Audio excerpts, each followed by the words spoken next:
Okay intact. naman. Intact. Okay. Kaya nga po ngayon, naniniwala po talaga ako na nakakapagpalinis po ang mga gamot ng Healing Galing. Meron ka bang natutunan sa naging karanasan mong ito? Meron po. Sa mga nakukunan po, huwag mawawala ng pag-asa, anoya, at saka huwag magiging negatives kasi nangyayari talaga yun. Nagkikreate ng depression minsan. Oo. Ikaw ba na-depress? Hindi po, kasi tinanggap ko po talaga na hindi talaga siya na kasi unang-una takot din naman po ako dahil matanda na ako. Pero Hindi ka pa naman matanda masyado. Ano naging ka ba? positive thinking po ako kasi bagamat hindi po yun nabuo, ang dami naman pong binigay sa akin ng Diyos na higit pa. Kanya-kanya tayo ng mga blessings na tinatanggap. At hindi naman requirement sa bawat babae na ikaw ay maging nanay. Malungkot ang mga miscarriages, di ba? Minsan nadidepress ang babae dahil hindi natuloy ang kanyang pagbubuntis. Pero marami pang mga blessings ang dumadating sa buhay natin, ano? Kaya dapat hindi dibdibin, no? At marami ding mga kababaihan na hindi pinalad na magkaroon ng anak, pero nasa serbisyo kung saan parang mas marami pa yung anak niya, di ba? Nandun naman na-focus yung fulfillment ng para kang isang nanay sa mas maraming tao. May ganon, no? Naku, samut-sari po mga kapatid ang pinagdadaanan natin mga kababaihan. Pero katulad ni Leonor, matatag pa rin. Sabi nga, laban lang, di ba? Naku, maraming na-inspire sa iyong kwento ngayon. At mga kapatid, isa lamang si Leonor sa mga kababaihang matyaga sa naturopathy, no? The Healing Galing Way, lumalaganap na po sa ating Healing Galing community. Pero mas magandang sumasangguni din tayo sa doktor, no? Hindi lang sa mga herbularyo, hindi lang po sa mga nanay, katulad ni Leonor. Nandyan po ang mga ospital, meron din mga government hospitals na pwede nating lapitan. Maraming salamat, Leonor, ha? Opo. Okay. Maraming salamat din po. Thank you very much. Hanggang sa susunod na linggo, magkita-kita po tayong muli. Ako po ang inyong kapatid sa kalusugan, si Dr. Edinel Calvario, na laging nagpapaalala, kapatid, may hatid na kalusugan, ang lunti ang kalikasan. Happy healing morning po!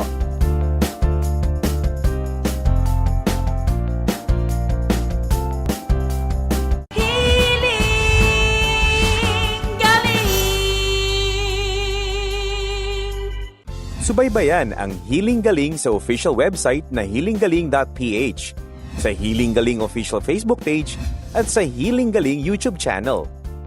Experience the gentle touch of holistic healing from chronic health conditions.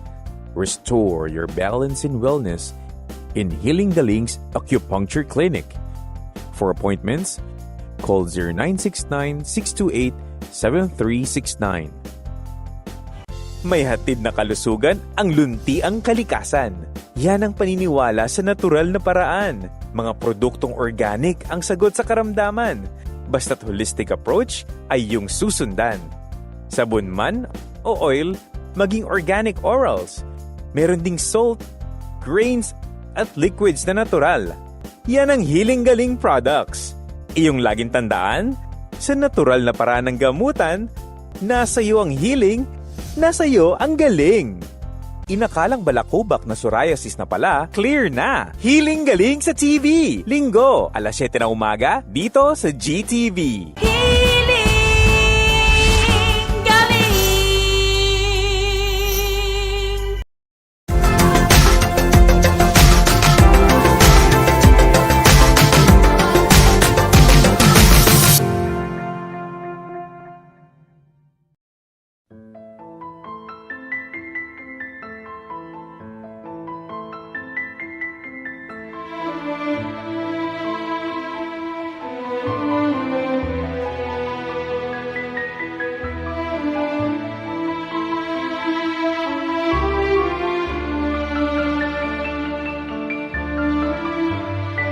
Doing anything else for the rest of my life. They made a tsunami? They made a tsunami. If this is 2016 Roblox, I don't want to be 2017. Chat, I'm telling you, this is it. Holy Greatness. Insane.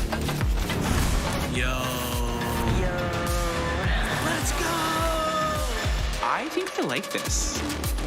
I think I love this. What? This is good. Trust. Yo!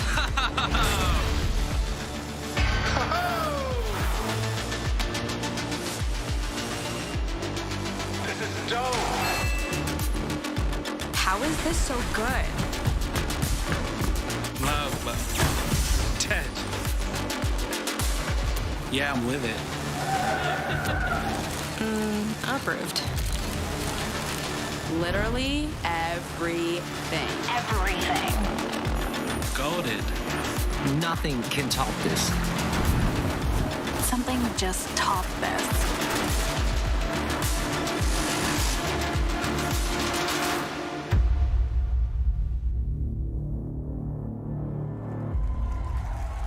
And now, please put your hands together for the founder and CEO of Roblox, David Baszucki.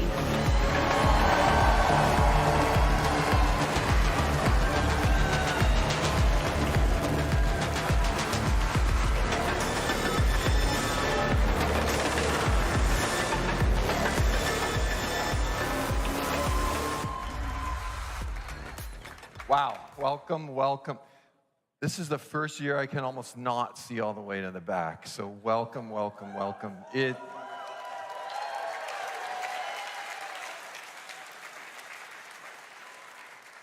So this second is the highlight of my year. We do it all for this second to be together with you. So thank you for coming.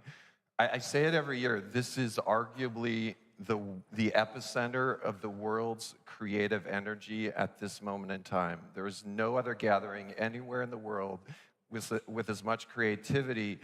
And our creative community just keeps getting bigger and bigger. Of course, we have creators, developers, artists, producers. We have influencers now. We have educational developers. We have brand partners. We have all kinds of people joining our creative community. And this expansion of our platform is really all about communication and connection. So we have so much cool stuff today. The show is amazing. We're going to give you hints of what's to come. But before we do that, I just want to take 1 second while we're all here to start with one big question. And it really is the big question. Why are we here? And like, there's a lot of obvious answers, right? Of course, we're here to build businesses. We're here to learn about Roblox. We're here to connect with friends, some of which have been 15-year friends. But beneath it, I think there's something really much deeper, more important, and I'd like to just, something really human, actually, and I'd like to take a step back.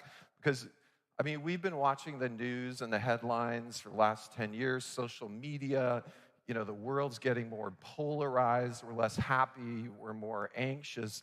And of course, while we recognize that promise of technology, of course, there's risk.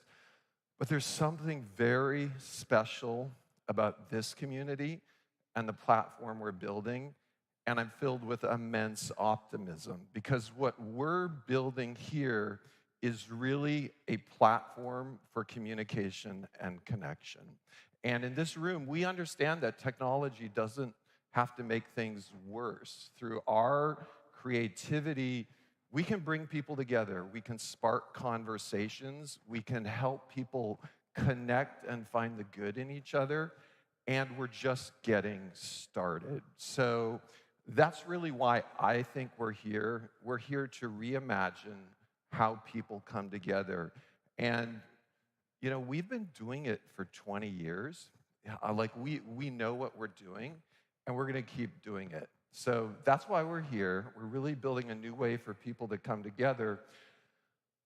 But now that we've had these deep thoughts, let's jump into the show, okay? So first off, where are we? 65 million DAUs. Like, oh my goodness. And some of you were here at the very first BloxCon. This has been growing every single year for over 16 years. And what you've seen as we've grown every single year over the last 15 years is that we've increased our hours a lot. And I'm going to ask for the next slide here. So as we've continued to grow, we've also got incredible engagement on our platform. Do any of you remember being at the very first BlocksCon where we set the target at 400 million hours? And I think we were doing 5 or 10 million hours at that time. We're doing 5 billion hours now. So it's about literally 1,000 times that.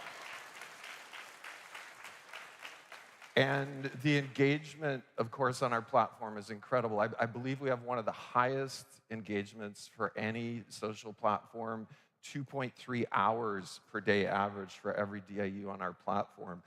And the amount of content is absolutely amazing. So we had over 15 million experiences visited in 2022, which is just absolutely incredible. It's a testament to the creators on our platform. And there's such a broad variety of experiences that are supporting what people are starting to do on Roblox. So of course we have games, but we also have educational experiences. So for example, we've talked about visiting the pyramids and how we're going to ultimately allow people not just to visit the pyramids in a history lesson, but I think more and more in the last year or two, we started thinking, we won't just visit the pyramids, we'll see a really good AI-supported ancient Egyptian when we go to the pyramids. So there's a lot of good stuff to come here. Of course, entertainment is growing on our platform. More and more groups like Blackpink are really going to be performing all of the time. And we're going to see new forms of entertainment. For example, we know that ultimately media that we view as movie or TV is going to become interactive, immersive. We're going to be able to watch our favorite characters from anywhere. And this is a fortune prediction from Dave. We are going to see shows like The Hunger Games on platforms like Roblox that are interactive, that take several days, and you'll be able to follow your favorite stars. So let's talk about growth. And let's start with around the world. The opportunity on our platform is so huge. US and Canada alone, 14 million daily active users. But one thing that we've talked about for a long time, for some of you that have been with us for a long time, we really inside the company don't talk about aging up anymore. We are aged up right now. You'll hear some more stats. 13 and up is growing 33% year on year on our platform right now. International is growing twice as fast. And I want to just highlight a few countries that really show off our systemic way of thinking. Let's first fly over to Japan. So I actually met some people, some creators from Japan last night. And Japan literally in the last year went viral. It's because of our systemic approach. It's because of better search and discovery. We've really upped the translation quality on the platform, performance, quality, all of that. We are starting to see really great experiences created in Japan. One is Escape Running Head by Namoto48. So, woo! And we have some Japanese creators in the audience. And this is a playbook that we're going to take around the world. Let's quickly look at some numbers from Japan. Year-on-year growth in Japan, both as far as hours, over 100% daily active user growth, 100% hour growth. And, a lot of people say, Japan is one of the top gaming places in the world. Year-on-year Robux spent in Japan, 144% year-on-year, which is absolutely amazing. So the market keeps expanding. And it's not just Japan. Let's take a look at Brazil and India as well. So Brazil, really interesting, right? Because Brazil was one of our very first markets. It's a huge, mature market. It's nearly half the size of the United States. And Brazil grew 38% last year. India, 1 billion people. Just interviewed someone from India yesterday. India growing close to 1 million daily actives, 40% year on year. So we have a huge opportunity in really every country around the world. And it's feasible to imagine our billion daily active user goal purely through international. But the growth isn't just driven by us. It's driven by our amazing dev community. And I want to just take a peek at this amazing creator ecosystem we're going. So let's zoom into our creator ecosystem. And first, really exciting that we're going to share the stat that the average bookings of our top 10 creators in the last 6 months through 2022, I believe it was through June, was $27 million, which is really amazing for the platform. And those creators have grown 50% in their bookings over the last 3 years.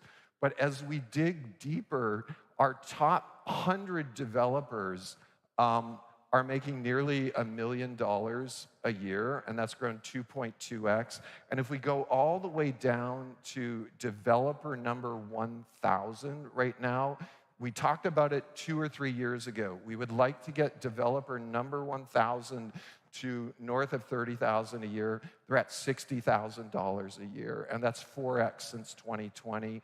And it creates an amazing opportunity on our platform. One other awesome thing right now, there are over 20,000 creators on Roblox making north of $750 a year. 20,000 of them. That is less than 1,000th of our 20 million creators, but it's still an amazing stat. So let's jump to our vision. Really, 1 billion people daily. We're getting really closer to this vision from when we had about 1 million and then 50 million. And we talk about how we keep growing internationally, all ages, broadening economic opportunity, and of course, growing the way people use our platform. Today, we're going to dive really with a lot of focus into 3 major innovation areas that are driving frequency on our platform. And we actually believe, even in our core, the place where we got started, USA 9 through 16-year-old players, there's an amazing opportunity to grow there as well. So the first thing we're going to talk about is personalized and expressive avatars. We're going to talk about a vibrant social graph, which really includes getting everyone connected to Roblox friends and real-life friends, and finally, immersive 3D communication. So let's get started with avatars. Okay, 2006, the Roblox classic avatar we know and love. Yay! All right. Woo.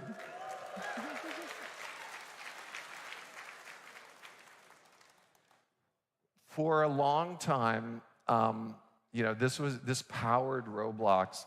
Our vision for Roblox, though, and you all know it, is any avatar that we want to identify with. And I keep saying, whether it's Roblox Classic, it's a realistic soldier, it's a realistic fashion model, it's cartoony, or it's human, we really want to cover the whole ecosystem. We took small steps with Arthro and Anthro avatars, and then over the last 6 to 12 months, we've introduced voice chat, camera syncing, facial animation, lip syncing, better clothing, layered clothing, which was a huge technical accomplishment. But this is just the start. And I want to share a very Roblox way of thinking about this, which is more and more things that have traditionally been us doing it. We really want our creator community to do that. And what you're going to see over the next 6 to 12 months is first getting into anyone can create. So UGC system is going to open to every single person on the platform. And it's going to open to everything. Avatars, heads, face, all of that.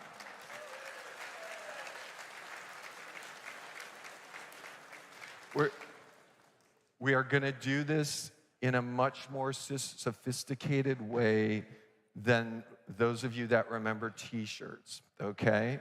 And so trust us in that we now have the knowledge to build a very vibrant, robust economy that mirrors a real world economy.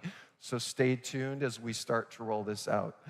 On not just avatars, but on cars, on trucks, on trees, on all of really every asset. This is a vision since the start of Roblox, and that is really everyone should be a creator. All 66 million of our DAUs should be creating some of the patterns that we've seen in some of the very early Roblox tycoon games everywhere.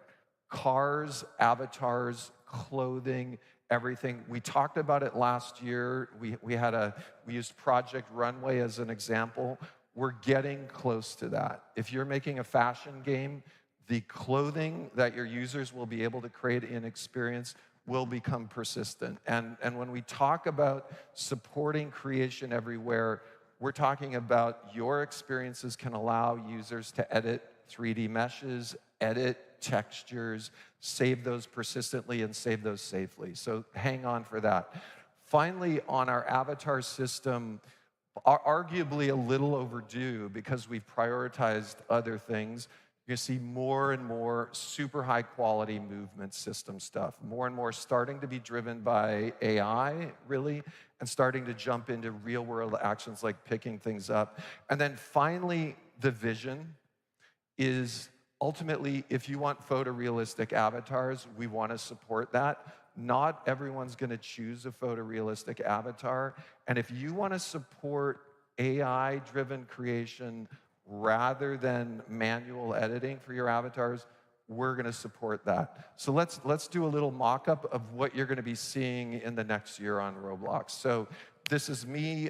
This is your experience. I'm in your experience. Let's get started. I'm going to build an avatar in your experience. But the first thing I'm going to do is you're going to have access to images on the phone. So I'm going to upload a selfie. All right, I uploaded my selfie. I'm going to say, I'd like to be an astronaut. Text prompt, driven by ML, driven maybe by style clues of your experience. So they have, okay? Woo, okay. So this, let's put a helmet on as well. This is going to be your style, okay? If you have a style, this is going to be an astronaut in the style of your experience, not generic. Now, of course, I'm at RDC, so I want to look cooler, so I want to be like a biker instead, so let's put that in. I'll turn into a biker really quickly. And now, finally, maybe because we're in the virtual world, I want to look a little more buff and a little more cartoony, so let's buff me up automatically and make me more cartoony. There we go. Okay, that's better. Okay, good. Okay, cool. And then finally, you've seen a path for really AI-driven avatar creation. Traditional avatar creation is sliders, knobs, buttons, modifiers. Of course, we will support that as well. So let's do some traditional modification, manipulate the cage, and let's save my avatar. So cha-ching, we're done, and that's my new avatar. So you're going to see all of this rolling out. We're deeply hard at work on this. This is a really Roblox key philosophy. Sometimes we do stuff, and then we figure out it would be better if you did it. And really, the ultimate long-term goal is all avatars come from your experiences. So hang on. Next up, natural movement. Like I said, lots of work going on. Finally, we're going to have crouch. Finally, we're going to have better swimming. Finally, we're going to start really dialing in with ML-driven motion as well as keyframe motion on the platform as well. And also on top of all this, we're starting to dive into more generic verbs, picking stuff up, how to open doors, and making that cross Roblox. Okay, next up, we talked about awesome avatars. Vibrant social graph is super important for us. We know our metrics support that when we have 17.3 million friendships made on the platform every day, we can see the retention going up. And so we've been hard at work on a lot of things, making it easier to find friends. We've really been hard at work on letting people connect to their real world friends as well. I want to show you a demo of something that's really coming. And the application of this, one application of this is when we build Roblox Office, and we have all 2,000 plus of us, it's impossible to remember all of our usernames. We need to use real names.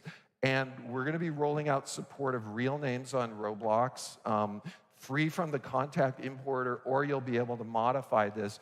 This will initially be 17 up, over time 13 and up. We're going to do this very, very carefully. But it really changes the way the product feels when I go to a company meeting and I can recognize everyone. I probably recognize 50 usernames, but I recognize several hundred real person names. The other thing we're going to do is make it really easy to share image and video, not just with your OS level screen capture, not just with Roblox level screen capture, but with your triggered API calls to, in an opt-in case, do a screen capture or a video. And then these captures, of course, are going to be shareable. And also, of course, users are going to have a collection of these snapshots. Think of in the real world, we go to Disney World and we get a shot at the bottom of the roller coaster ride. If you have an experience with a roller coaster ride, I welcome you to automatically take a screenshot at the bottom of the roller coaster, or maybe a quick video, and let a user who opts in really collect that. Okay, finally, you've heard this vision from us a lot, and maybe some of you remember it from last year, which is if we step back from gaming and we step way outside the box, what's the future of human communication? Where is this going from all of our efforts to stay connected? Telegraph, phone system, SMS texting, over the last 3 years, video. We really believe, ultimately, this all goes to 3D real-time simulation. There's so many benefits, as we know, of feeling we're in the same space, our ability to eye track, our ability for things to sound real, that more and more we believe 3D simulation will just emerge as a natural superset of video and audio. So we are really focusing on a lot of platform-level functionality that you can all add to your experience. Let's take a look on voice, for example.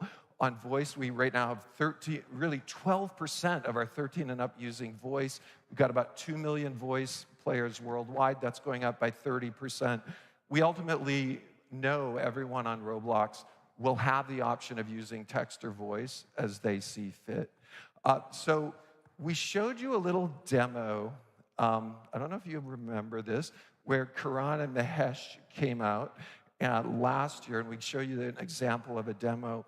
But we want to show you the evolution of this demo. And we're really going to show you a platform that is going to show off a collection of API calls that will be open sourced for you to use as well. And we're going to make this platform open source. So I want to invite Garima Sinha on stage with me, and we're going to give you a little demo of something we call Roblox Connect. Hi, everyone. Really excited to be here. I'm going to plug in my phone so we can get started.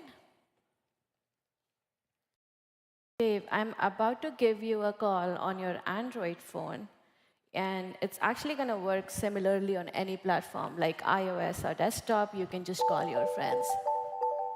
So confirming, I just got an operating system level call, correct? Mm-hmm. iOS, Android, Right. any device. Awesome. Thank you. How are you? Woo! All right. Good. How are you?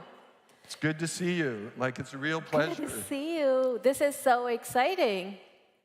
Okay, I'm going to drag around the new selfie view, which is awesome. Looks great. Hey, how is this? Oops. I might have hung up when you called me. Sorry I'm going to about give you another call because that. calls I think do when I disconnect. dragged selfie view, I hung up. So call me back. So I want to show, I'm going to set that.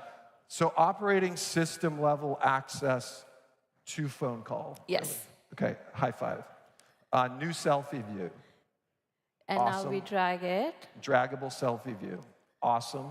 So how are we doing this stuff, Garima? We have this amazing way we've integrated gyro mode, so you can really move your camera around, and it still renders your surroundings the same way. Okay, does everyone get access to the camera gyro? Mm-hmm. Okay, awesome. Cool. Oh, and one other fun thing that I think a lot of people in audience care about is these mic and camera controls on top of your head. Yep. They're going to go away and become a really amazing streamlined experience control menu that actually you all can try in studio beta today if you want to. Awesome. So that's really exciting. Okay, yay. And one more fun thing, I know, Dave, you talk a lot about how people have communicated for years and where communication is heading.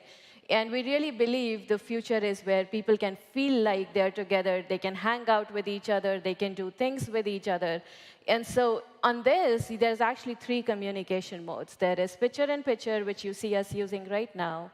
There's free play, and there's cinematic. Awesome. And if I switch to cinematic, Okay, I'm coming with you. Awesome. you see that Cool. we feel we are together. Okay, so what's really exciting about this is I feel I'm in the same space with you, and I can go back and forth from more of a traditional selfie view to being with you in this place together. Looks like you're roasting some marshmallows. Okay, there's one other fun thing I wanted to share here, which is we have multiple locations. So people can actually choose to be in different spaces.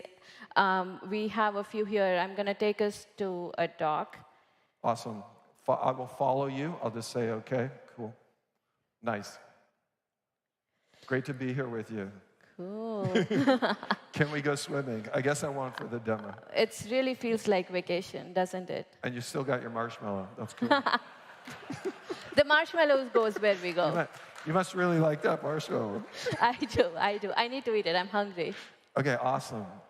Okay, so highlighting open source, camera gyro exposed, calling on every device, PC, Mac as well? Mac, iOS, So yeah, iOS, abstracted Android. calling.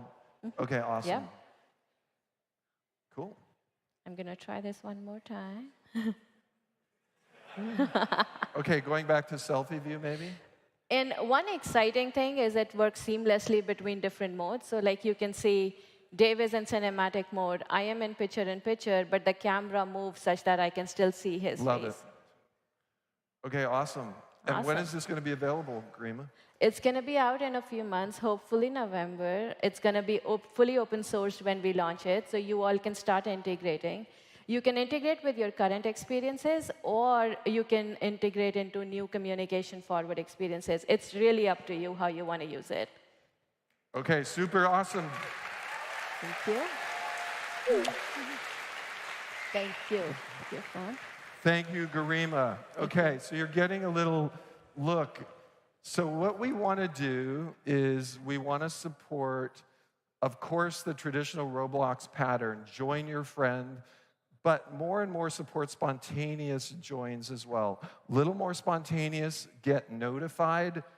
If you've opted in, if you're friends, real spontaneous, literally a Roblox call, and on any device, anywhere. So in addition to Connect, I want to share you one other thing about our growth that many people don't realize on our platform, and that is 17 through 24.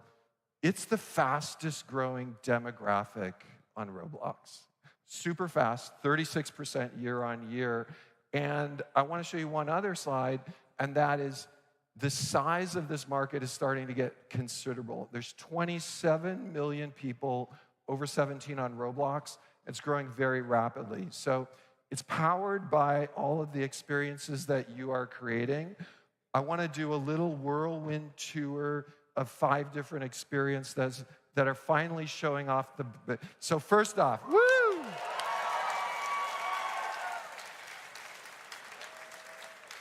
Several years ago, we said we're doing 17 plus. We did it.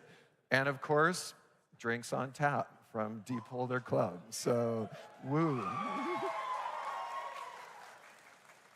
Next up, we've talked a lot about improving the quality of our engine. Want to highlight something from Maximilian Studios as far as this super high quality, taking advantage of the latest rendering on Roblox. And this is a real testament to the vision of increasing the fidelity of our platform. I think there's an old quote somewhere, this is Roblox, like this is Roblox. And so really psyched about that. We're starting to see, so thank you Maximilian Studios. We're starting to see more crossover between fun and entertainment. And I want to highlight something from Goldilocks Maker High, which is combining learning chemistry with an escape room type concept, which really I think has a huge potential to merge consumer and education. Next off, I want to show something from Filament Games in partnership with the Museum of Science from Boston. We've all seen Mission to Mars. Literally millions of young people using Roblox to learn STEM, and also, of course, using Roblox side by side to connect and socialize and have fun. And then more and more, this vision of beauty, of fashion, of creation, starting to have a natural home on Roblox is really starting to come true with NARS Sweet Rush from Super Social. And we do ultimately believe there's a huge opportunity here, and that more and more clothing, fashion will first show up on Roblox, maybe even before it shows up in the physical world. So there's so much to do beyond play here as far as learning, as far as social. Now, next slide I want to talk about is platform expansion. And we have, for many of you that have heard us speak about this, we said, look, 3D immersive multiplayer in the cloud, physically simulated stuff should work everywhere. Should work on a phone, should work on a tablet, a PC, of course a console, and of course in VR, very, very immersive. So happy to share that, of course, we've announced MetaQuest. And just a quick update on that. In the first 5 days of MetaQuest, 1 million installs. So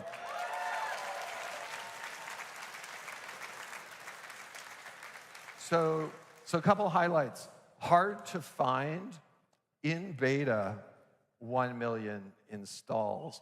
And on a testament to the engineers and our platform view on this, there's over 50,000 experiences that are ready right now on MetaQuest. The work we've done on performance for MetaQuest, some of it's VR specific, but some of it touches the whole platform. Android is faster because of some of the work we did this.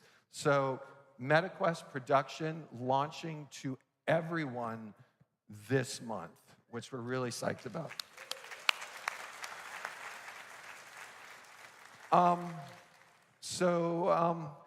And then finally on platform expansion, one other thing that we'd like to share with you that we've kind of been working on in the background. Roblox available on PlayStation next month.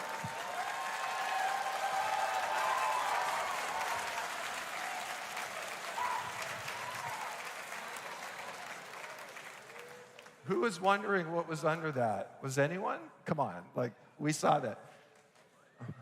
Okay, so Tsitsi Kolawale, Tai Bui are both gonna come out with me. We're gonna show you a live three-way demo.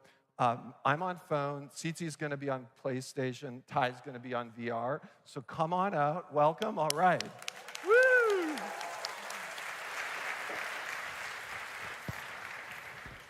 Thanks, Dave. And as Dave already mentioned, Roblox is finally on PlayStation. Woo!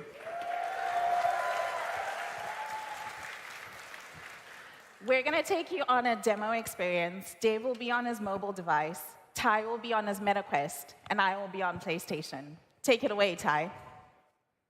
Hey, everyone. Thank you, Tsitsi. Yes, I am on a Quest device, and we are in an experience called Twice Square.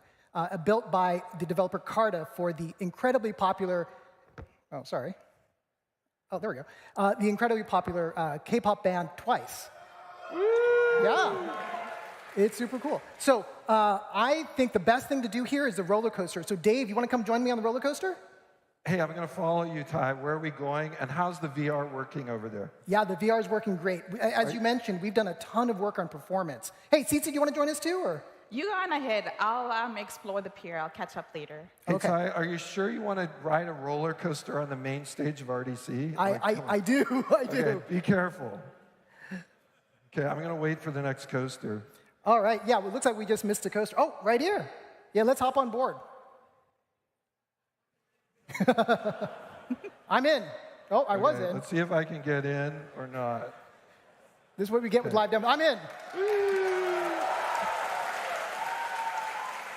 Hey, let's switch over to my screen, and I'll show you guys riding a roller coaster in VR in first person. Okay. And I will try not to throw up on stage. Oh my gosh, Ty, I'm looking at what you're experiencing. Like, hang on. Oh, here we are. Okay. Oh my God, you guys have to try this in headset. It is so immersive, it's so trippy. And you can see the performance that we've done. We support application space warp, which doubles your frame rate without any work from the developer. Oh, we're cresting at the top. Oh my God, here we go. Wee-haw. Okay, Ty. Like, how is your stomach right now? For me, I'm in pretty good shape. I'm good. Okay. But I'm gonna keep on riding. Let's see what Tsitsi's doing. Tsitsi, let's switch to Tsitsi's screen. Hey, yeah, I'm over here. So I've been exploring the pier, and I have to say, the performance on this device is absolutely amazing. As you can see, there's a lot of fidelity in the graphics. If you see the lighting in the environment, it's absolutely stunning. It really does bring your creations to life. What do you think, Dave? I'm going to look up from my mobile screen at your place. Oh my gosh. So that looks absolutely amazing. I'm going to hop out with Ty, and we're going to come find you. All right, come follow me. Come and join me. I think one other thing that's super awesome on PlayStation is I have the ability to add my PlayStation friends as my Roblox friends. And so this really opens up the potential, right, for crossplay. Dave, you can join in on mobile. Hey, there you are. Hey, Good Ty. to see you. Come, let's go exploring the pier. Okay. So yeah, as we're doing this crossplay experience, you can join in on the mobile device, Ty can join in on his MetaQuest, and I can enjoy the experience in the comfort of my living room on the console. It truly is a next level experience. Okay, awesome. So Ty, Tsitsi, want to thank you for all the hard work, because I know you've been working on this. Thanks, Dave. Thanks, Dave. Thanks, And Tsitsi. thanks a lot. And I want to highlight, both MetaQuest and PlayStation, so many teams, it crosses the whole company. And this is what had been one of the stickiest on-schedule projects we've ever done. It's been a glimmer in our eye for the last year. The whole company's gotten in on this. And stay tuned, because there are more platforms to come. So let's go through today just a highlight. Of course, desktop, of course, mobile, of course, tablet, console, VR. For those of you that want to grab me off stage, I can give you a little hints. There's obviously one or two other platforms, so stay tuned. Okay. Finally, on the Roblox virtual economy, I'm about to hand it over to Manuel. We know we're trying to build the largest virtual economy in the world to support you and really distribute as much of the Robux coming into Roblox to all of you to power our creation. Want to highlight, in the last 12 months, ended June, over $680 million distributed to this community, and we want to make this number as big as we can. So thank you all. I'm going to be back in a little while, but next up is Manuel, and he's going to share more about the economy. So thank you. Please welcome Roblox Chief Product Officer, Manuel Bronstein.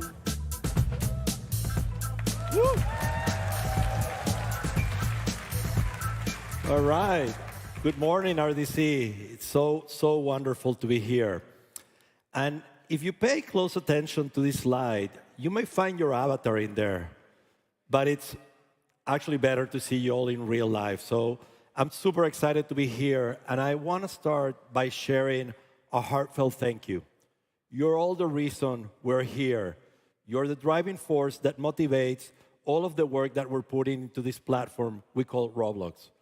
And it's been a monumental 12 months with tremendous user growth, engagement, and monetization.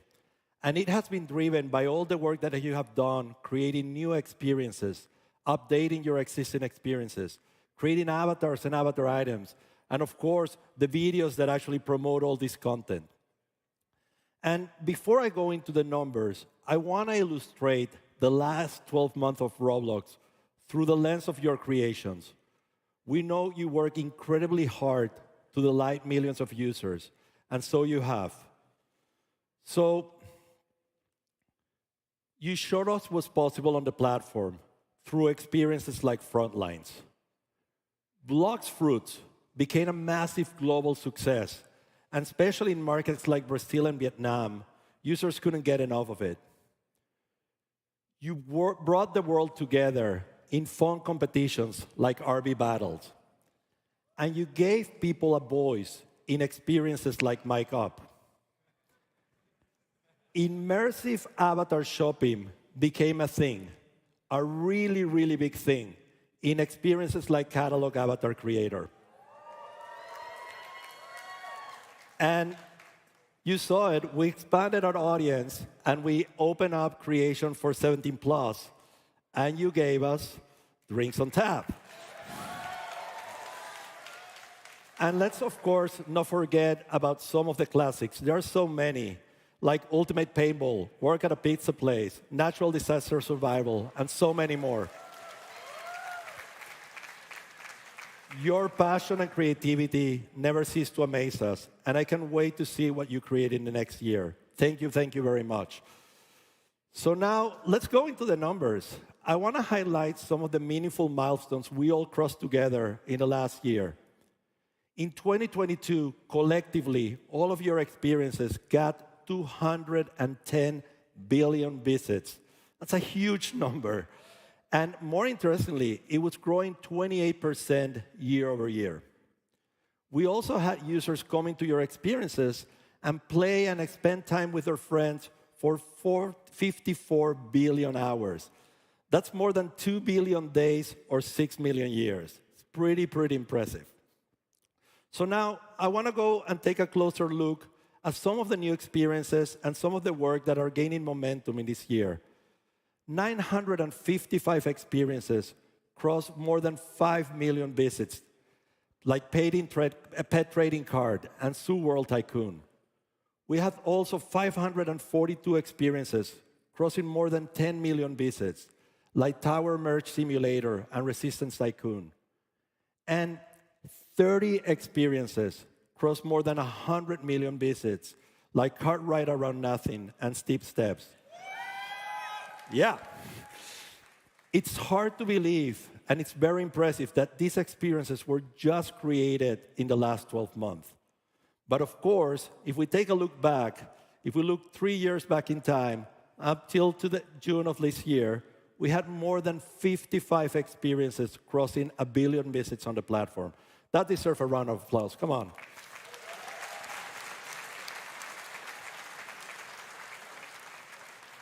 And 5 of those experiences, as of June of this year, had crossed more than 10 billion visits.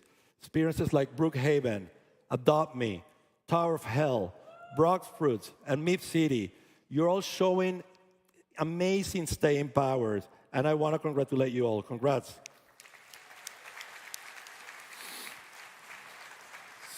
So we continue to invest in our discovery system in support of this growth. For example, we're now serving more than 11 billion experience impressions every day. And that's helping connect users with more than 7 million experiences. And these numbers keep growing quarter over quarter. And I want to show you an example of what we're calling discovery velocity. Take a look at this. Early in June, Rainbow Friends released an update called Chapter 2. A day later, the algorithm picked it up through Friends activity, and you can see in the graph that small first bump. That information fit into our systems, and more recommendations were gathered by Rainbow Friends. And you can see the second biggest bump in terms of impressions. We're working really, really hard to accelerate these systems so that when you create something new or when you update your experiences, it can get picked up and put in front of many users. But I know you'll have a lot of questions about search and discovery. We have had many listening sessions, and in those, we have heard what you're looking for in a discovery system. And what we're doing is we're formulating a set of principles that are going to guide our product roadmap. And I want to share those principles with you. The first one is predictability. We know it's important for you to not have any surprises. So we're overhauling the way in which we do experimentation so that we minimize the number of surprises as we learn and iterate. The second one is transparency. I know you want to better understand how these systems make decisions on what they recommend. And the third one is agency, to give you control or give you the ability to influence the outcomes. This is going to be a multi-year journey and effort for us, but we're committing to developing the system using these principles, and we will communicate often as we make this progress. On the transparency front, I just want to share with you how we think about the role of search and discovery. We want to match users with experiences they will love and experiences they will value. Experiences that will increase their happiness and satisfaction. If we do this, we all win together, because more users will want to come to the platform more often, invite their friends over, and spend more time in your experiences. So how do we do that? Well, we use a large number of signals to actually infer whether users are going to be happy and engaged with the experiences that we present in front of them. We look at engagement, we look at retention, we look at social activity, we look at safety, freshness, demographic, monetization, and many more. And we keep looking for more and more signals that can actually make this recommendation system better. And the goal at the end of the day, as I mentioned, is to match users with experiences that we love. We've been iterating, and we improve the models with state-of-the-art machine learning. And this is helping our system bring more diverse, fresh, and newer experiences in front of users. And you can see the result. New experiences are finding more success on the platform, with 34% of the top 1,000 engaging experiences having been created in 2022. We're also working on search and improving search through international and semantic understanding. And the idea here is that through different languages, we can actually make the results of search more precise. In this example, we're searching for cooking competitions in Japanese. And the results were really, really good. And what we saw in Japan when we did that is that we had a great improvement that led to more plays from search, 15% more. And we're taking those learnings and apply them globally so that we can have that same result in every language. Now, I know many of you love analytics. This is another place where we try to bring transparency to you. And we're making a lot of investments. Hopefully, you're already familiar with our engagement, monetization, and retention dashboards. And they help you actually understand how your experience is performing and how can you improve the work that you're doing. This year, we released the real-time stats and error reporting that helps you monitor the performance of your experience. You don't have to trust me when I say this is valuable. You can read what your colleagues are already writing about it. They're using it every day to monitor the performance of their experiences. We also released the audience breakdown dashboard. With this one, you can see users in your experience by age, gender, country, and language. And this actually helps you inform feature development, what content to bring, how to market this experience, and help you make better decisions. Well, I'm very excited about the next dashboard that we're going to put in your hands. It's called the Insights Dashboard. And this is a new dashboard that is going to be releasing this month, where you're going to be able to see very important stats, real-time information about how your experience is performing relative to the peer set, whether your engagement is good relative to experiences that look like yours, whether you're monetizing as well. And then it's going to point you to places where you can get information on how to improve your experience to achieve those goals. This is going to be super useful, and I can't wait for you to guys have it in your hands. And later this year, in Q4, we're going to be releasing the Avatar Marketplace Analytics. This is going to help all the content creators to understand their sales and revenue on the Creator Marketplace, on the Avatar Marketplace, and help you make decisions about what you create and about what you sell. We also know it's very important for you to have agency. And one of the ways we want to give you agency is to give you the means to reach out to your audience and connect with them and bring them back to your experiences. This year, we released player invite prompts, and we're already sending more than 13 million invites through notifications for people to come back into your experiences. Early in 2024, we're going to be releasing personalized notifications. This is going to be an API that is going to help you send relevant, timely, and personalized alerts based on social activity, based on events, and hopefully that will help you bring your user back into your experience.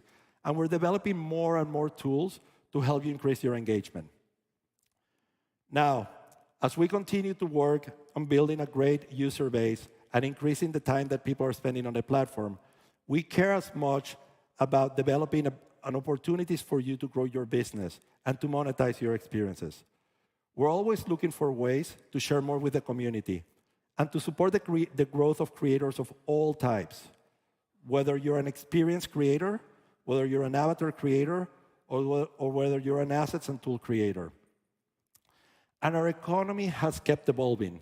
Let's take a look over time. 2012, we introduced Game Passes. 2013, the Developer Exchange Program and paid access. 2014, we expanded our offering with developer products. 2019 was the year that we introduced the UGC program, and 2020 engagement-based payouts. These investments has resulted in great earnings for all of you in the community. As Dave pointed out, we shared $680 million in the last 12 months. But if you look back, since 2018, all the way to June of this year, we have shared more than $2 billion back with the community. But we don't plan to stop there. We have a lot of interesting and exciting work going on in 2023 for the economy. And I'm sure you're going to make great use of it. So let me start by talking about the UGC program. In the last 12 months, 2 billion paid marketplace transactions. And out of those, 766 million were for 3D items. That's a 35% increase year over year. But we didn't stop there. Earlier this year, we launched Limiteds, bringing real-world economic principles like scarcity to drive demand that drive the resale and trading market. And, as always, you surprised us and you embraced it. And we've seen more than 2.5 million items sold. But what's more important is that those items are reselling, 80% of those items are reselling at a higher price than the original price they were created at. That's showing that scarcity drives demand and drives pricing. And this is going to be a very powerful tool for us to use as we continue to grow. Now, let's take a moment to celebrate the creator of some of the best-selling items last year. There are some very, very cool hairstyles. I may need some of those in real life. But I really, really want to congratulate you all. You keep creating amazing content, and the community is loving it. So congratulations to all of you.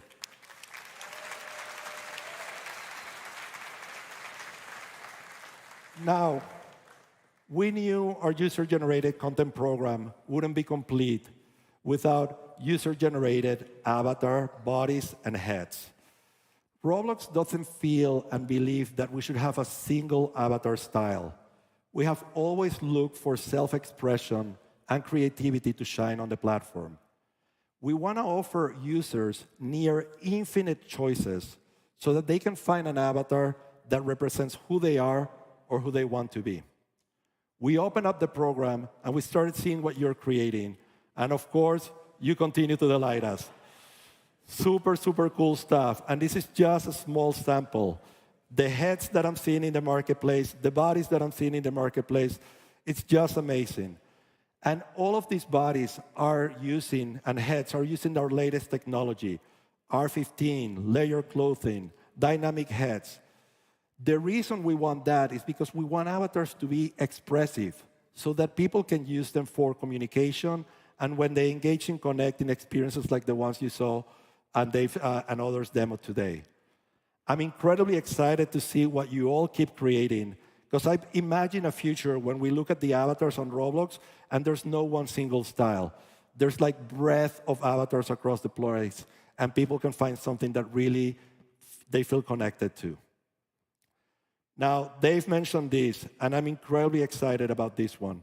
There was one more step in our creative vision that we needed to deliver on, and that is to make it possible for anyone to create and sell on the marketplace and on Roblox.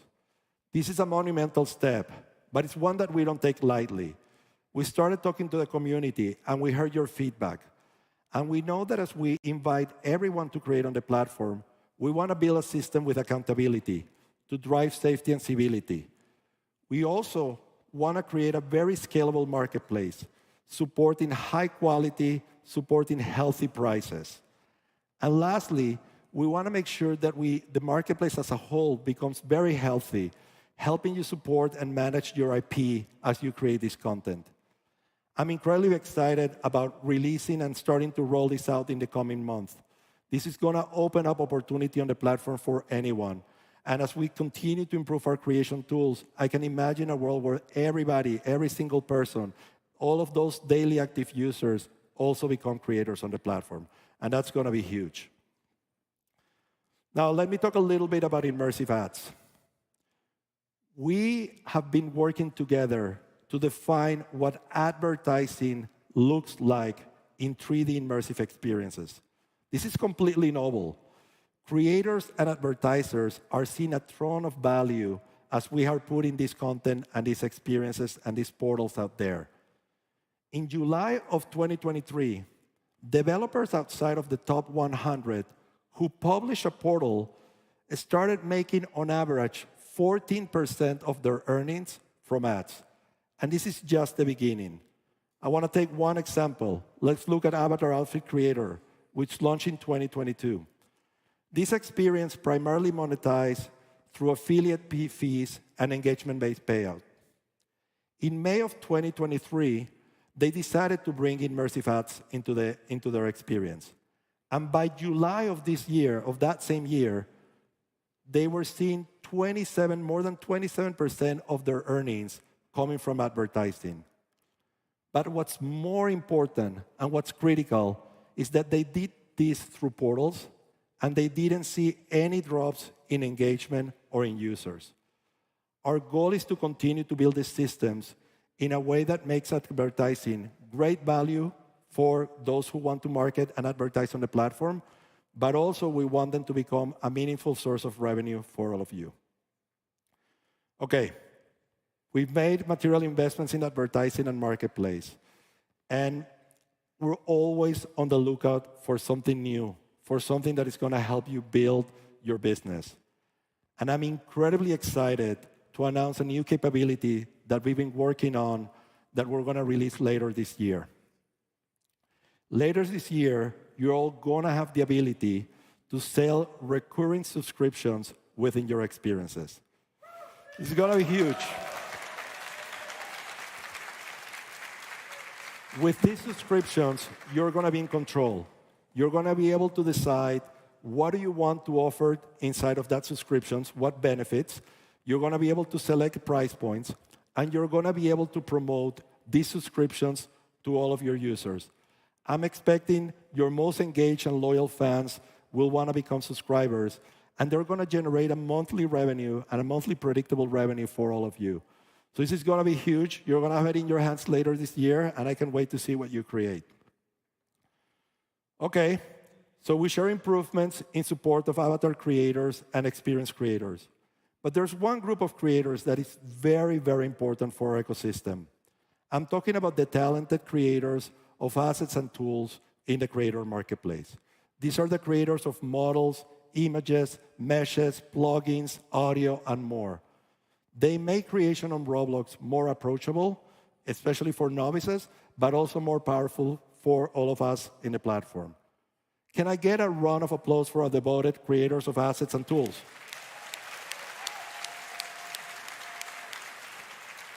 I want to share a stat with you. Nearly 60% of developers on the platforms are using assets and tools from the creator marketplace created by this community. So with that in mind, today we have a huge announcement for them. By the first half of next year, we will be passing 100% of net proceeds, that's minus taxes and fees, on the creator marketplace to those who are created assets and tools for all of you to use.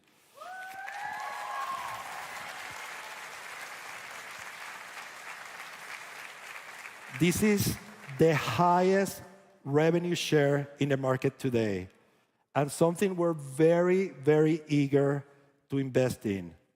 We are very confident that by doing this, we're going to have an amazing flywheel where people are going to be using these assets and tools, creating better experiences that attract more users to the platform. And I can't wait to release the program early next year. We're going to share more details as the day approaches. All right, so there you have it. We're really committed to listening and to creating a thriving ecosystem that supports creators of all types as you grow both your audience and your business on Roblox. I really can't wait to be here, standing next year, looking at everything you have created with these tools. We are going to be accomplishing a lot of things together. Have an amazing RDC. Thank you very much. Please welcome Roblox Chief Technology Officer, Daniel Sturman.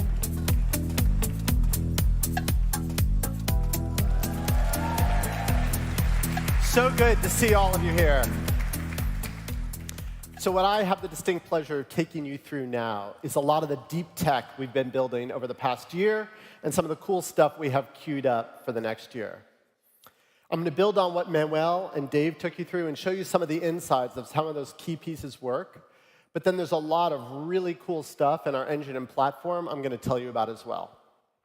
So with that, I want to start with one of the key announcements that we just made, talk to you a bit about that. And that is, of course, the fact that we're going to be launching on PlayStation next month.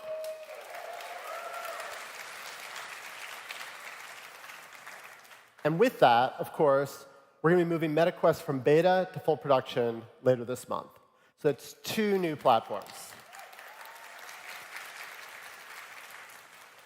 Now, what's equally exciting from my point of view is how we did this, that we've rebuilt our technology to position us incredibly well to launch new platforms in the future. So it's not just about these 2.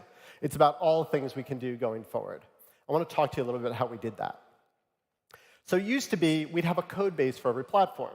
So we started on Windows, and then we had Mac with OS X, and that was a different code base and changes. Went from there, of course, to iOS and to Android, each of these requiring a different code base, and then finally Xbox. And as we're going through this, and I think this effort started probably 5 years ago for us, we realized this wasn't going to scale. You can't keep building platforms and expecting to maintain them all and move all the new features each time you have them on each one, because we get to 20 platforms. Imagine the craziness there, right? So how do we approach this? We thought, where can we find a platform that allows us to build our code once and run it anywhere? We thought about it, we thought about it. Oh, yeah, we know one of those. It's Roblox, right? So we are now building what we call the universal app, exactly how you guys build your experiences. We build most of what we do in Luau, and we run it on our game engine. We have this idea of a C++ game engine that compiles in a pretty straightforward way onto any platform. But then we have these platform abstractions. And that's the key effort in supporting a new platform. But they're well-defined, and they're limited. Things like voice calling that we just enabled for Roblox Connect. But then everything else we do, think of the avatar editor, the marketplace, the homepage, that's all Luau code. So that can just directly follow as soon as we do this porting. It also has the other big advantage that these platform abstractions, in some cases, make a lot of sense for the whole community to use. So again, like voice calling. So when we build these out, we can just expose them to you to use through your experience code as well. It all works out really well. The result is that we end up with now 7 platforms, and we can keep growing. Now, there's one catch in all of this. There's a little bit of a difference between a phone and a console. On a phone, we have a small screen. It's all touch, UX. And then if you think about something like Xbox, you have this big screen. It's away from the user using a gamepad. So we had to account for that. We can't have one user experience fits all. But we made this move where we said, we're not going to build this in our code like, well, if it's an iPhone, do this. If it's Xbox, do the other. But instead, we said, let's have these characteristics. We'll have the idea of a small screen, a big screen, a gamepad, a touch control. And that will allow us to mix and match, and also allows us to really position ourselves for the future. So this gets us to 7 different platforms today: Android and iOS, Mac OS, Windows OS, Xbox, MetaQuest, and of course, PlayStation. And by the way, as an aside here, it was a straightforward port for us to get earlier this year, this running on native Mac hardware as well. But then now we're looking at the future, and we're seeing a possible explosion in devices with VR and AR, and we feel very well prepared to take us wherever that journey goes. Next, I want to take you through some of the cool tech behind our avatars. You saw a lot from Dave and Manuel about avatars, and it's all about choice and flexibility. You can see here I have 4 avatars that I tend to use on the platform, and they're all somewhat different. Depends on the mood I'm in. And that's the choice we want every user on the platform to have.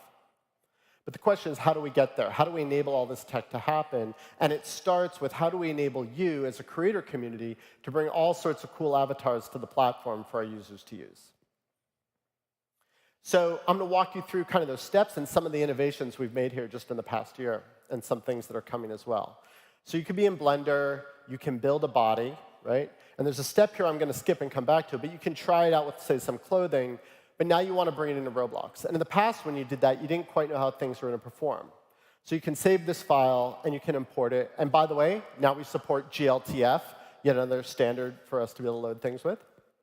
It uploads into Roblox, and now you can bring it directly into an avatar preview, right? And here you can try out facial expressions, you can try out layered clothing, you can try out accessories, all within this previewer, so you know this creation actually works.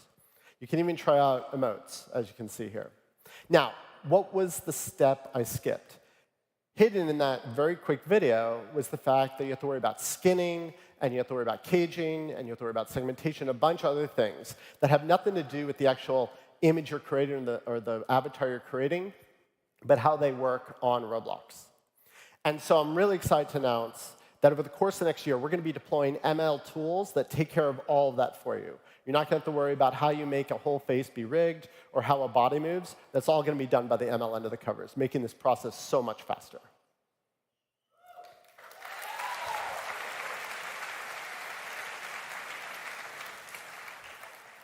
I'd be remiss, though, if I forgot about accessories. Each different avatar looks slightly different. You want to get those accessories to look perfectly awesome with your avatar. So we're building an API. This API will allow you to move, scale, and rotate avatars, accessories on your avatar. Start with that so you can bring this directly in your experiences. And of course, we're going to eventually load this into Avatar Editor as well.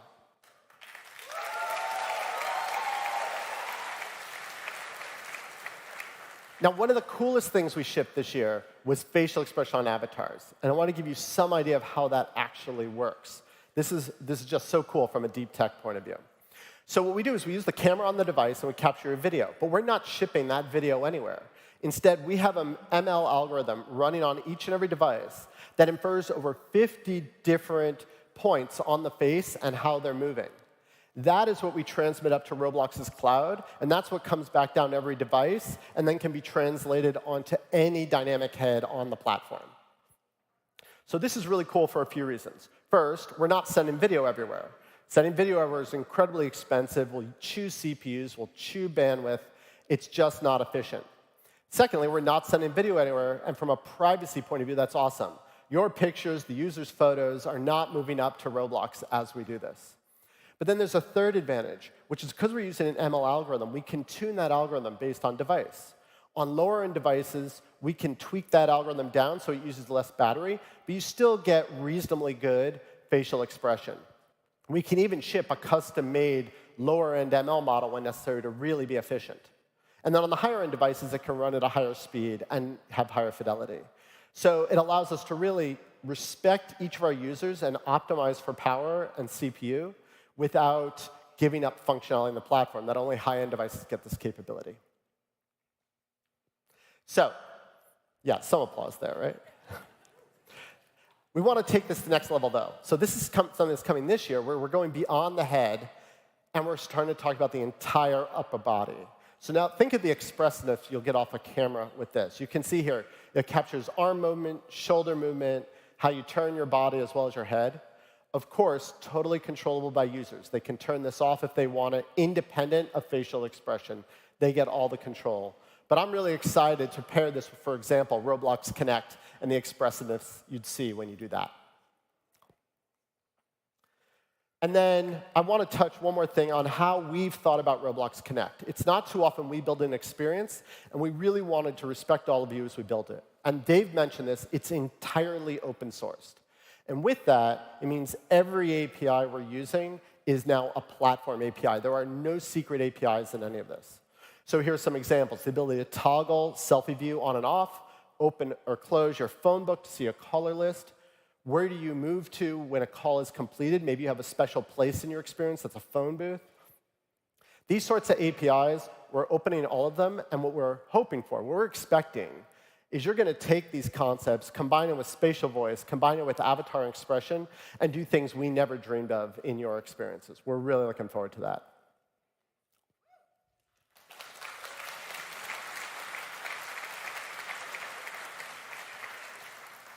So I've walked us through some of the tech behind some of the announcements you heard already.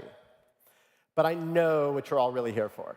You're here because you want to hear, what are we doing to the engine and the platform that just make your experiences sing even more than they already do, make it easier to build those. So I'm going to take you through some of the cool stuff we're doing in the engine and the platform, and some of the new features you can expect to use in your experiences right away. I wanted to shout out to Voldex and Driving Empires for this awesome video, this awesome car here. I thought it was appropriate when we're talking about fidelity and performance, right? And also congratulate them. They've been nominated for a Roblox Innovation Award for Most Immersive Experience. Good luck on that. So anyway, we have done a bunch of cool stuff in the engine this year. In fact, so much so, sometimes to me, it just feels like we're flying. This is aerodynamics.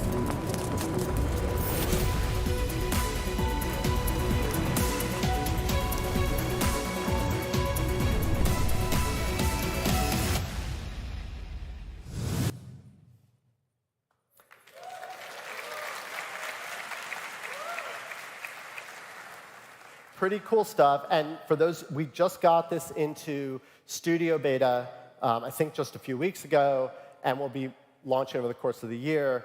The thing to note there, in case you're not familiar with this, none of that was Lua code making that behavior happen. That was all just the physics of the interaction between wind, lift, and drag in the engine. Yeah, we're pretty excited about it, too. And as you can see the example here, that can be airplanes that are flying around, or, for example, here, leaves floating in the wind. But we're not stopping with just global wind and lift and drag. Over the course of the next year, we're going to take those same concepts and bring them to other fluids in the universe, notably water, hydrodynamics.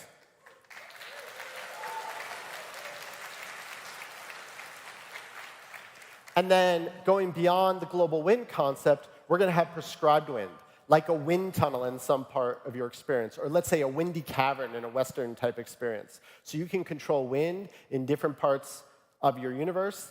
And of course, with that, then, the behavior and how aerodynamics interact. So really excited to get all of this into your hands over the course of the next year.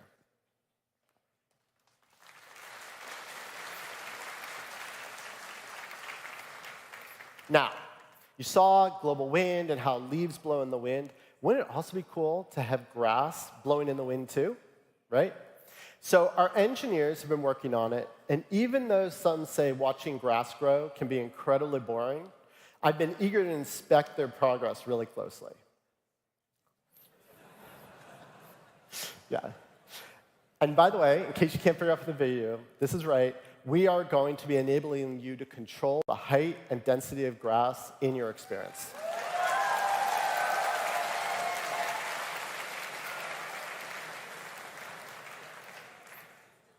This is something you all been asking for. We're so happy to deliver it. As you can see, on this one, I've really gotten into the reeds. Now, more seriously, this is what it's going to look like. And this is going to be available in the next month or so. You can see the grass blowing in the wind. You can see size changing. This is initially going to be a non-scriptable property in Roblox Studio. And over time, I'll open it up as an open API that you can control.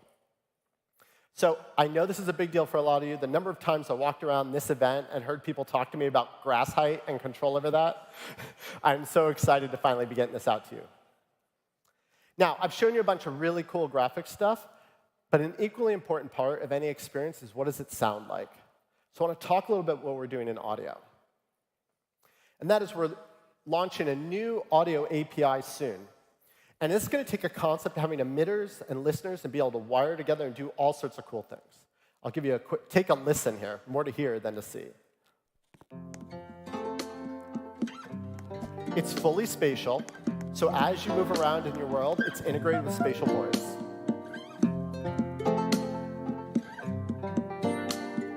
You can see that microphone picks up from the other speaker. You can start thinking of doing things like bugs in a spy experience, walkie-talkies, all sorts of things are possible.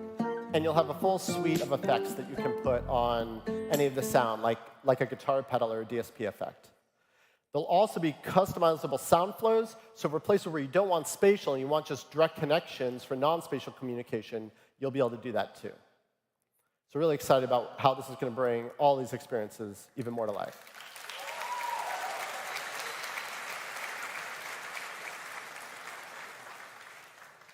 We're not going to stop with audio, though. We've also been working on video. So I'm excited to say, coming soon, we will have short-form video available on the platform for all creators who are 13 and over and ID verified. It's going to be limited to 30 seconds. Yep. 30-second videos, up to 3 uploads a month. Of course, we have a rigorous safety and vetting process behind all of this. And as we all get more comfortable with this on the platform, we'll open it up and be able to have less restrictions. But we have a few cool ideas of things you can do. You can do things like tutorials with this. You can do cutscenes. Had to let that play, right? Even just background detail. In fact, the Roblox Career Center, which is something we built to do recruiting at Roblox, uses these videos extensively. So this is all going to be coming to you. We're really excited about it, and I expect you'll find all sorts of amazing ways to use video on the platform.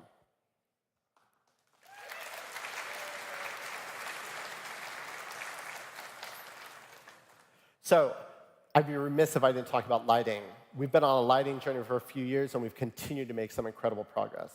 Our high-end lighting for high-end devices continues to be awesome.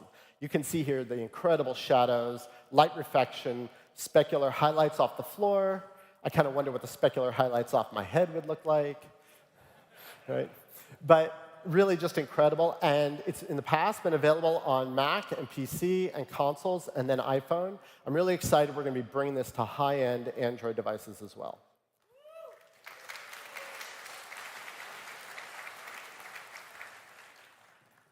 The challenge, of course, is when you go to a mid-range or more modest device, you get this lighting, which by no means is bad. We love it. But it's not as great as that future lighting model we had before with the voxel lighting here. So we really want to address that. And what's going to be coming soon is a new lighting model for low-end and modest-end devices that looks much more like this. You get much more of the shadows.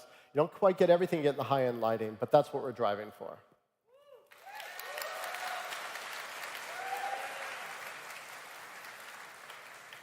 And here, just so you can see, these are the two side by side. You can see a little bit more effect in the high-end lighting, but just I think that the new future voxel model looks really, really slick. What do you guys think? Right? So you'll see a general theme here. We want to make sure everything works great on high-end devices, but then really well on any device. That's a big part of what your users need and what we promise to you as a platform, so you don't have to modify for that. But I, therefore, want to get into one of the biggest things we've been doing that we think really enables devices everywhere and performance, which is streaming. So we've worked really hard on streaming, and we made some big improvements this year. Just to give you a quick example of this experience loading, loads in 4 seconds with streaming versus over 30 without it. Big difference. In general, we've made so many improvements this year on streaming. We feel it can be deployed much more widely. All the templates have it on by default for new experiences, though you can, of course, turn it off. We've seen results like 25 to 30% average reduction in out-of-memory crashes on devices, 25 to 30% average reduction in join times across devices. So it really makes a difference for users, particularly if they don't have a great network connection or if they're on a lower-end device. We've made a number of improvements, though, and a lot of those have centered about partnering with you.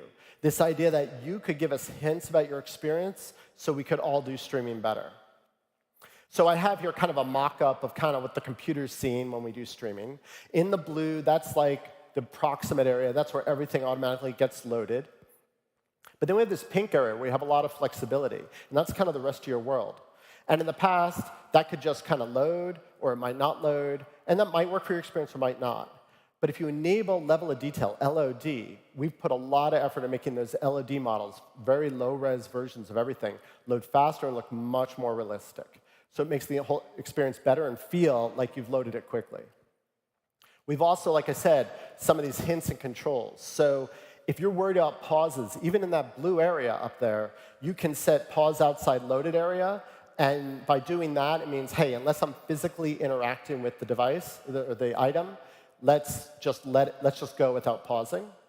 You can do things like there's a railroad up there, or a street road up there. You can make things persistent. So you say, look, this always has to be streamed in. I know my experience. I'm always going to need it. Never stream it out.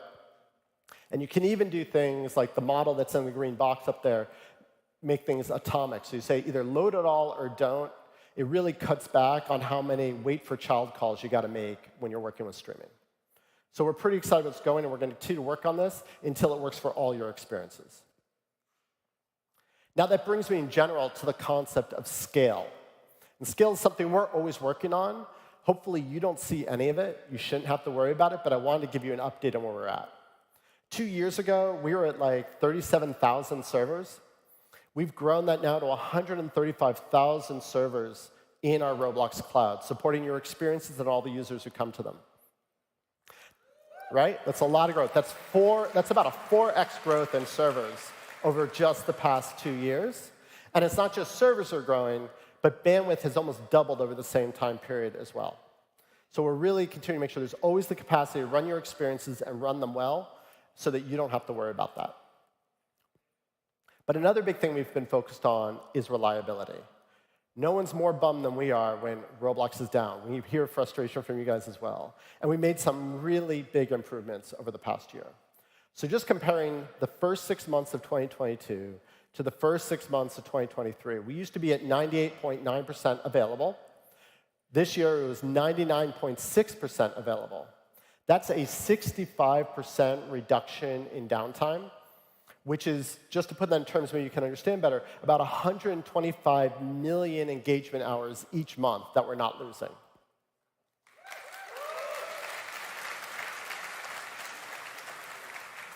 We're not done yet, though. Our goal for this time next year is to be at 3 nines availability. That's 99.9%. And our long-term goal for the platform is 4 nines availability. That's 99.99% available. To put that in terms you can probably understand, that's less than 1 hour of downtime a year. That's what we're aiming for. Takes us a bit of time to get there.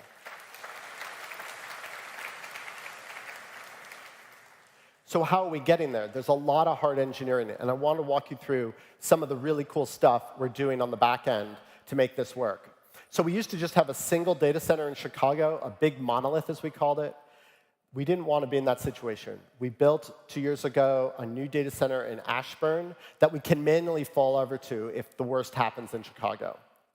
But this year, we've been focused on this really cool concept we call cells, cellular data centers. This is where we take each of these data centers and we kind of break them into autonomous units that fail independently, and we can stripe all our back-end services across cells. I'm really excited that our top 20 services by capacity are all already on cells, and we're working on the rest. And then over the course of 24, our focus shifts to what we're calling active data centers. This is where we have multiple data centers in different parts of the country, all working together. So if we lose one or part of one, we can fail over to the others seamlessly with no manual intervention. Now, all that can sound kind of complex. And I think the best point of all of this is you actually don't need to worry about any of it. You build experiences the way you've always built experiences, and these reliability improvements are just going on in the background. And that is very different than folks who are building custom backends on other platforms and having to spend a lot of time building this availability into their systems as they get to scale. Okay, so now I do want to talk about safety and civility. This is just so important to the platform, at least it is to me. You guys all agree, like, safety is what separates us, right, from, like, the chaos that is the rest of the internet, right? So we've been working hard on this on two fronts. First, as you'll see, we've been pushing the envelope on what the leading-edge tech in the world is around how to make environments safe and civil. But also, we've started a new set of efforts around how do we partner better with you so that we can have tools that enable us to work together on moderation, safety, civility within an experience. It's something I've heard from a lot of you that you want to be able to do. So I'm going to take you through some of that. But first, since we were just talking about reliability, I have to say it's not too often when a team comes to me and say, hey, we've broken everything, I actually smile. But that's what we did this year with what we did with exploits. We broke all the exploits on Windows with the rollout of our new Hyperion technology. I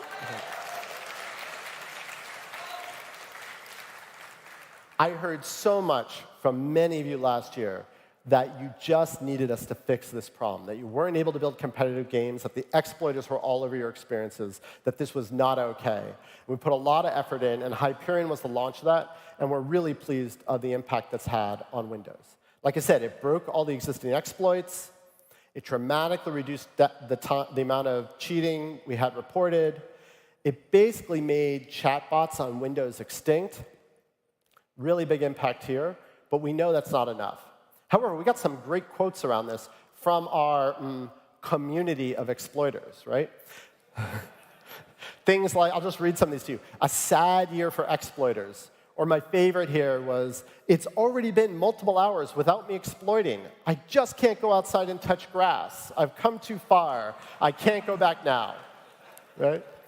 They sound pretty bummed out. I can't really feel too bad for them.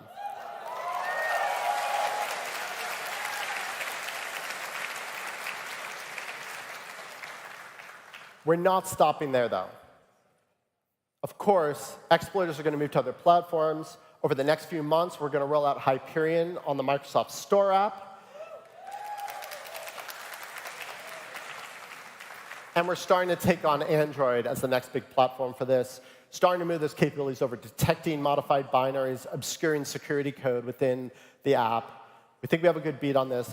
My commitment to you is we're not going to stop until you're not thinking about exploiters at all. You're just thinking about how to build the next killer competitive game on the platform.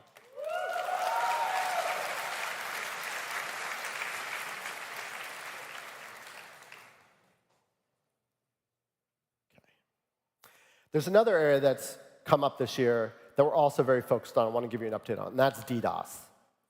So this year, we've made some big progress rolling out a technology called UDMux that protects all of our game servers from broad-based, high-powered denial-of-service attacks on the platform. And that's about 75% rolled out. At this point, we expect to soon be at 100%. We also rolled out a new API called a Fair Resource Sharing API.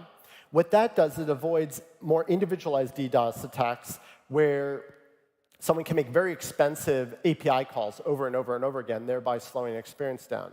That's about 50% rolled out. You can kind of think of this as like a bouncer at a party that keeps any given client from eating up all the server snacks in the experience, right? So we're not going to stop there, though. The folks who are trying to do this, they continue to innovate, and so are we. Our teams are actively at work. In fact, there were changes rolling out yesterday, probably even this morning, a little bit risky, to continue to push on this DDoS issue. And my commitment again to you is we're not going to stop until these guys are a thing of the past.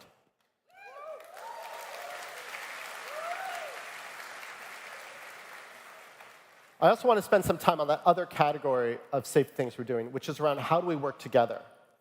And we've started to roll out some APIs around that. The first I want to talk about is the isVerified API. This allows you, in your experience, to understand if a user is either phone or ID verified. You can see here a great experience from Sketchy Laboratories called Boxing Beta. And they kind of use that to highlight this check mark. Yeah, right? Round for Boxing Beta.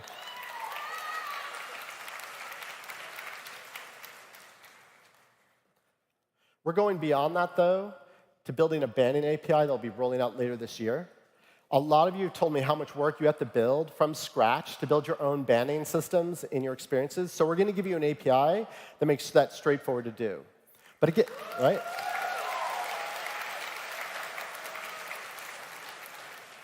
It gets better, though.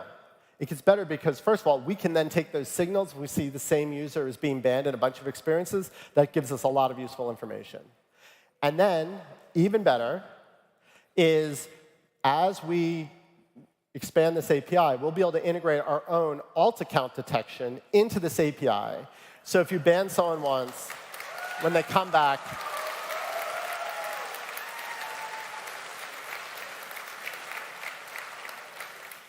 or better put, they're not coming back, right?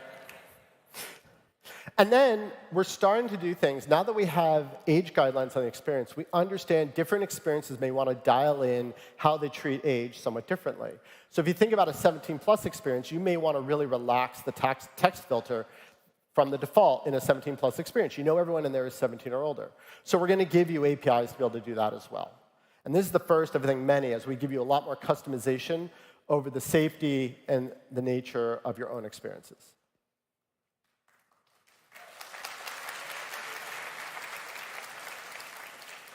Now, we're talking about text, but one of our biggest launches this year was around voice.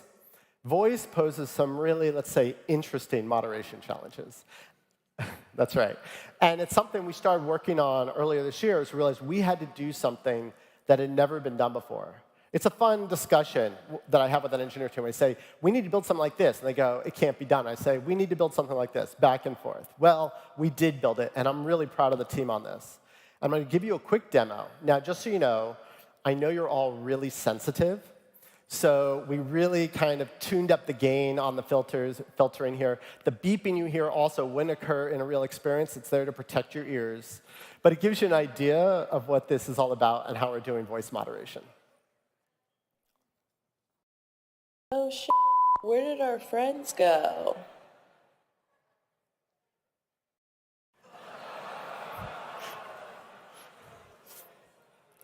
Yeah, so the first experimental rollout of this technology is going to be in English. And what we're going to do is when we detect inappropriate behavior, and it's not just swearing. We look for swearing, we look for dating, we look for our usual categories of policy misalignment.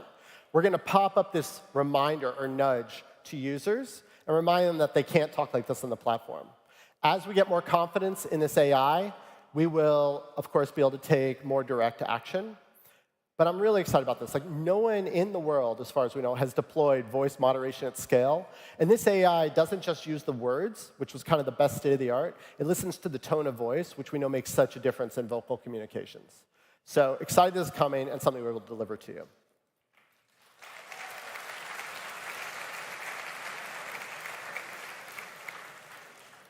And now, the last thing I want to talk about, a lot of this was enabled, the voice moderation, through advances in artificial intelligence. And we've been focused on that in particular around generative AIs.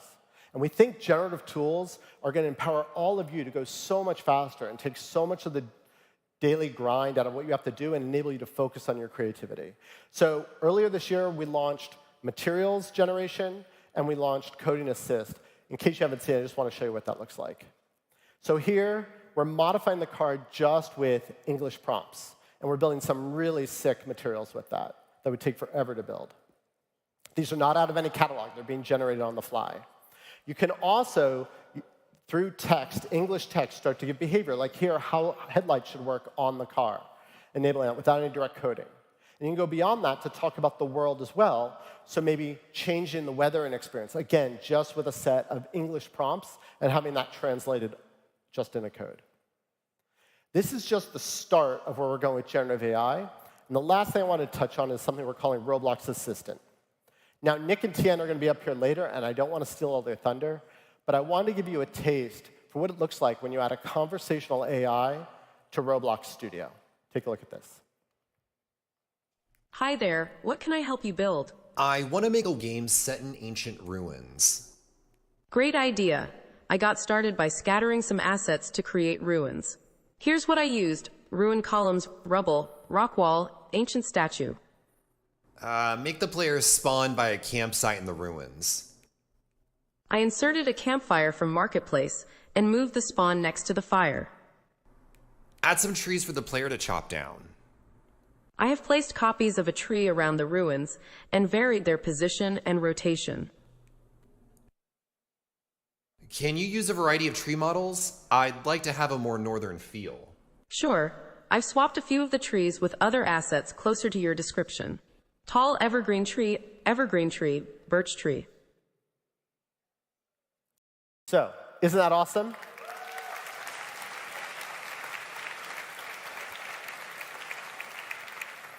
I hope you all are as excited by the deliveries this year as I am, and especially about where we're going with this platform. I really want to thank you so much for being here, and thank you for all that you do on Roblox. Please welcome back David Baszucki.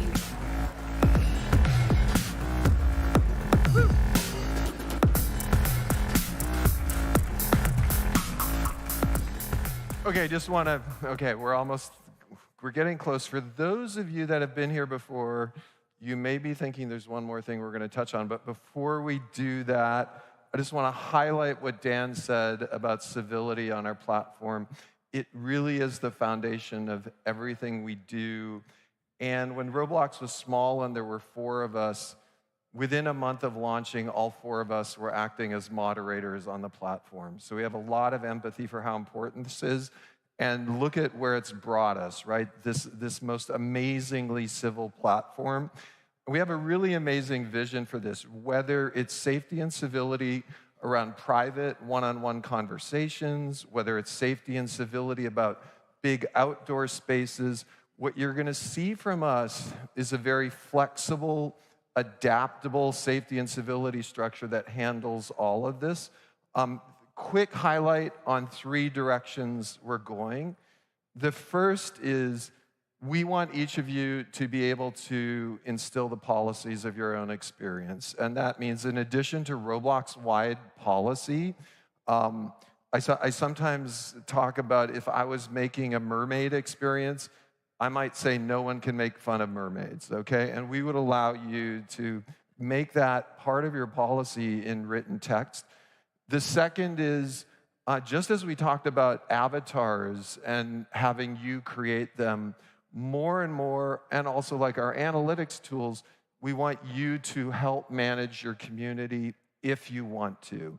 That includes customer service, that includes moderation. So we're going to be making that available to you. And then the more ML we have, and ultimately ML as a service, ML as something that can support safety, we want you to be able to tap into that to build and run your community. Okay, so it's been an amazing morning, but we have one last thing we've got to do here.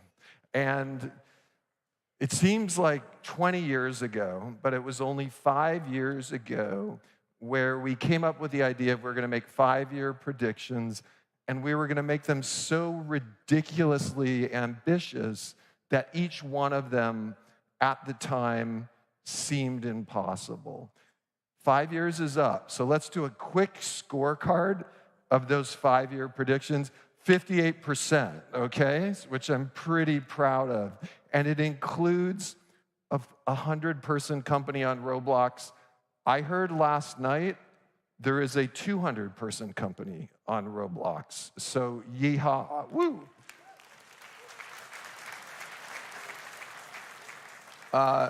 It seemed ridiculous to imagine a developer making $50 million a year. We shared some of that. That has happened, and many more things. So 58% actually feels just about right. It's aggressive. We hit about 6 out of 10, and it's a very special RDC Because it's time for new predictions, okay? Woo! These predictions are all supported by you. You have been powering these predictions, and the creative community on Roblox has been the engine that's driven these. So knowing now the power of our creative community, we can supercharge our next 5-year predictions. Okay, here they are. Did any of you remember Dave Letterman? Okay, number 10. A Fortune 500 company will use a Roblox experience as part of their recruiting process, okay? This is mind-blowing because it goes to the notion that Roblox is a utility platform. We're introducing OAuth. We're introducing ways for companies to log in. We're introducing ways for educational institutions to log in. So this really stretches the platform nature that one product can do this. Next up, a school will integrate a full K through 12 curriculum with Roblox, including language classes and virtual field trips, and we'll see this in 5 years. We have already seen start of the K-12 curriculum start to roll out. The better we get at voice, the better we get at automatic language processing. That view that a school in the United States might have a partner school in Argentina and they can go hang out there using voice translation, we're pretty sure this is going to happen. Number 8.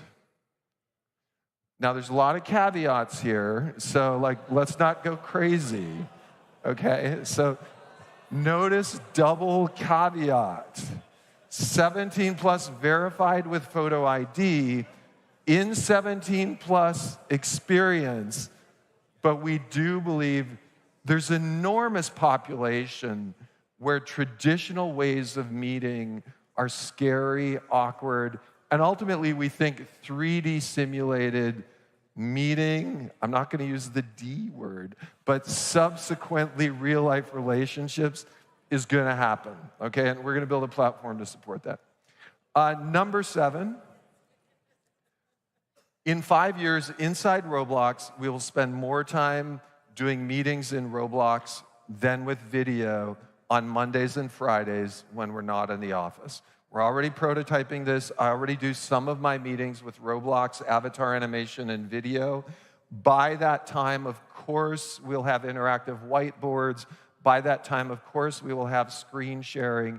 And by that time, meetings of 5 or 6 people are going to seem infinitely more connected than 5 panels on my screen. Body language, audio, eye tracking, what everyone's doing.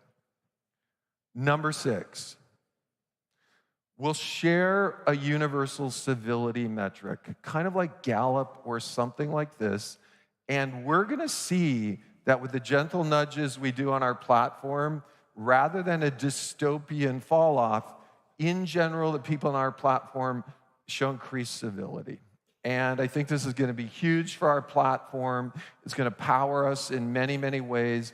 To be a billion daily active user platform, this will be the foundation that we rest on.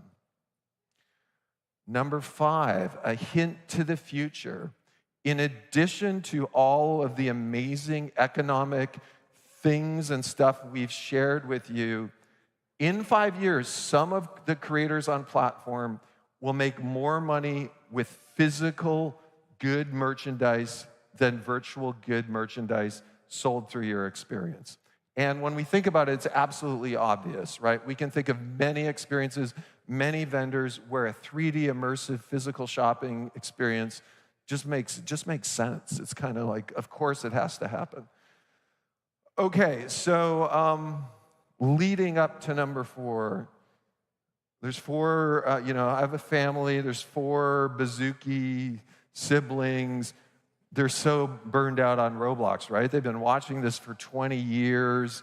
They're very cynical. But in 5 years, through the quality of things like the communication apps you build and Roblox Connect and Voice, I'm going to predict organically our family is using Roblox as a frequent communication channel. And this is going to be very difficult, but I'm pretty sure it's going to happen. Okay, number 3, this one seems almost too easy based on what I've seen in the last week. And this is the notion that we're going to see a top fashion designer emerge digital first and then physical.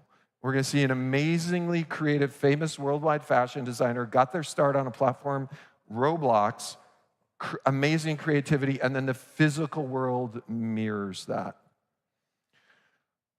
Okay, and then we're going to hold on number 1 because I'm going to build on that one. But let's, first off, you already saw it today.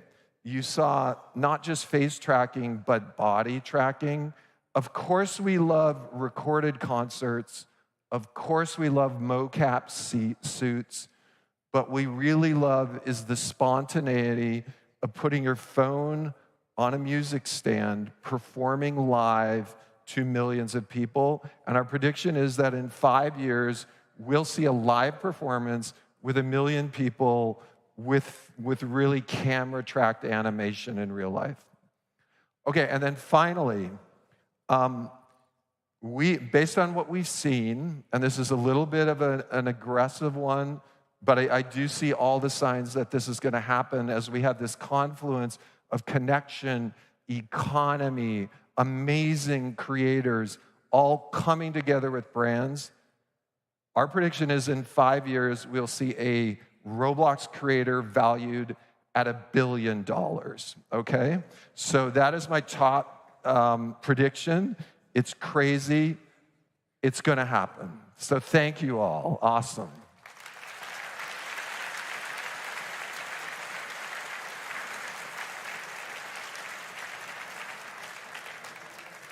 Now, the difficult thing about doing this live with all of you, these are etched in stone. So we are fully committed. These can never change. We will be here over the next 4 years, and we will see you in 2028 for the review of this. I'm shooting for 60 to 70% here. Okay, so finally, in closing, we're just getting started at the highest level together. We're doing something very big, and that is we're reimagining how people come together to play, to learn, to work, to communicate. And in coming together, we're so optimistic because bringing people together supports communication and dialogue. So we are all a part of it. It's literally a great time to be alive, and I'm so glad to be doing it with all of you. So thank you so much, and we'll see you after lunch.